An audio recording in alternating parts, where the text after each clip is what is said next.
નજીક આવી જાઓ ભાઈ. આજે બનાવ્યા છે ભાઈ મસ્ત મસાલાવાળા વડાપાઉં, લસણની ચટણી અને ઘીમાં તળેલા છે સ્પેશિયલ. બટરમાં આપણે બટર તો લાવ્યા નથી, એટલે ઘી હોય આપણે દેશી ગામડાનું ભેંસનું. અને ભાઈ આ જો વડાપાઉં, એની અંદર હા લસણની ચટણી છે અને આવડી આ ગ્રીન ચટણી પણ અંદર નાખેલી છે આવડી આ સાથે છે પટ્ટી અને મસ્ત આંબલી ખજૂરની ચટણીની.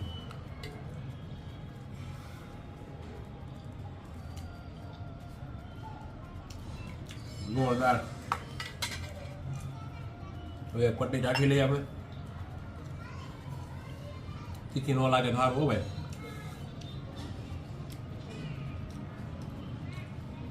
પટ્ટી યાર નંબર હવે તૈયાર વડાપાવ હોય ને એનાથી નહીં હારા ભાઈ. તવા વડાપાવ બનાવવા છે આજે તો ભાઈ. સારો ભાઈ જમી લઈએ અને તમે